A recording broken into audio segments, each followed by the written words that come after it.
I'm here with Stephanie Tower from nChain Philippines. Hi, Steph. Good morning. Hey Claire, good morning and thank you for having me here. nChain is working on a few initiatives in the Philippines, and there's some that are taking place in the next few weeks. Could you tell us more about that? Oh, so here in the Philippines, we are doing so many things. Not only that we are trying to help the Philippine government units digitalize their processes, their records, but we are very much committed to fostering education here in the Philippines. So what we do is we created this nChain blockchain immersion program. So what happens here is we work with different government units, academia, and even private sectors, and immerse them with blockchain technology through training and workshops, roundtable discussions, and other opportunities where people, not only the government, but anyone, can actually learn more about the use cases and applications, how we can solve real-world problems using blockchain technology. You said that you're working with academia. What particular institutions are you working with in the country? Very much focused right now with our work with the Ateneo de Manila University, which is the current #1 university in the Philippines. Our partnership is focused on #1, creating and designing that blockchain course that will be offered to the students of Ateneo. Second is all about research and development. In fact, we are working with the DOST, or Department of Science and Technology, the division focusing on innovation, energy, and emerging technologies. And we are very much focused on creating policies and framework that this agency in the Philippines would be able to use to guide their roadmap in terms of research and development using blockchain technology. And we hope that with our partnership with the university, with DOST, and our researchers and our scientists at nChain, we can come up with something significant and valuable that will be a good guide and that will push forward every innovation that can be powered by blockchain technology here in the Philippines.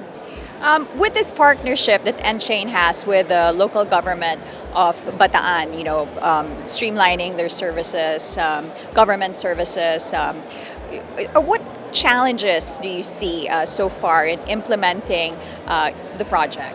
I've learned so much sitting down with the governor of Bataan and his team of officers. We've learned so much how difficult it is to get data. And I think any innovation that we want to put into any place or any institution, data is very important. And we've seen how challenging to get that on a real-time basis. So recognizing that, we would really want blockchain technology to be able to help soften how difficult gathering data is, how long it takes to get accurate data. So we see that as one of the challenges. We also see, of course, the process of government agencies in terms of, implementing things, because it takes time, because this is for a large population. They really have to review and understand the legal implications of it, how it's going to be impactful, what are the risks. It is given, but it's quite challenging if you want to, of course, push innovation as fast as you can. Well, great. Thank you so much for speaking to us this morning, Steph. And you're welcome. Thank you for having me, Claire. I'm here with SEC Commissioner Kelvin Lee. Hi, Kelvin, and thank you so much for speaking to us. Yeah, hi. Thank you. Thank you for having me. First, I'd like to get your thoughts on blockchain technology and the use cases right now in the Philippines. And what are your thoughts on how it could be used for enterprises and streamlining government services? Well, I cannot speak for the rest of government, no, but I can speak for our commission, and I'd like to. The current composition of the commission is very open to innovation, in particular, among others, blockchain. Now, we are aware of its advantages. We are aware of how well it works. We, in fact, had people take courses on it in relation to blockchain with the University of Cambridge. So we are aware of multiple use cases we could actually apply within government, now in particular with the SEC. So yes, we are actually exploring one particular project now. I just can't name names at the moment because it's still in the works. But certainly it is something we're very, very open to. Yes, I think you did mention earlier that you are working with a private company. And why do you think it's important to consider technologies like these coming in, and how do you think can it benefit the country? Well, we can't be left behind. No? there's always this perception that if you're public sector, you're always behind, you're not keeping up with the times, you don't use new technologies. I'd like to make it clear that's not the case. There are some very innovative, smart people in government. Now, I'm not considering myself one of them, and unfortunately, I'm not that smart. But I do have an open mind, that much I can say. And I do like to keep myself open to new technologies that could conceivably make work easier, conceivably make the services easier, which would redound to the benefit of our constituents, the Filipino citizens. There are a lot of blockchains out there. In fact, overwhelmingly, Yes. a lot to learn about. So what is the criteria? What exactly are you looking for in terms of those blockchain companies that you are considering to, I guess, partner with? Credibility, number one. Track record, number two. And number three, well, of course, obviously, we have to make sure they're not scams, no? Because in my world, there are so many investment scams. So I'd like to think we're kind of hard trained to spot those and then try to avoid them.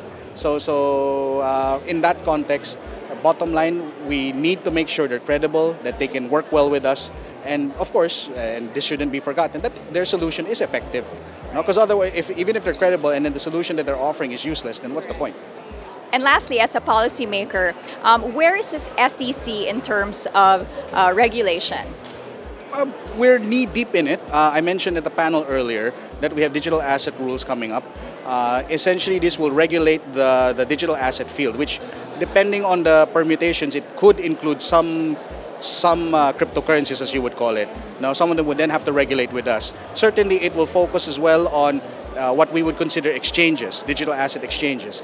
So these are service providers that allow the trading of cryptocurrencies that can be considered as digital assets. So that's where we are now in relation to that. We're also looking at, although not strictly blockchain related, we're also looking at stricter, more careful regulation of, for instance, online lending applications. That's also something that we're looking at. We'll be rolling out new rules in relation to that, hopefully this year.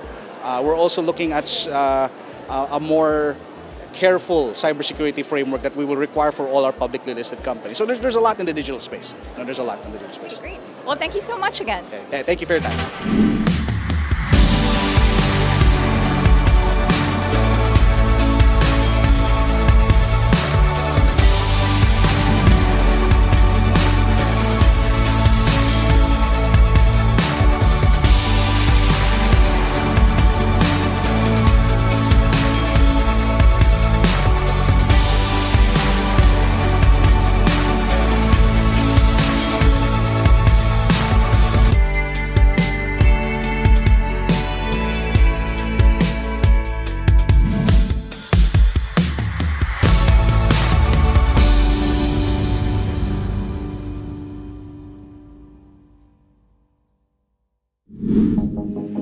Bitcoin mining, Bitcoin wallet, blockchain, stablecoins, MetaNet, the evolution of money.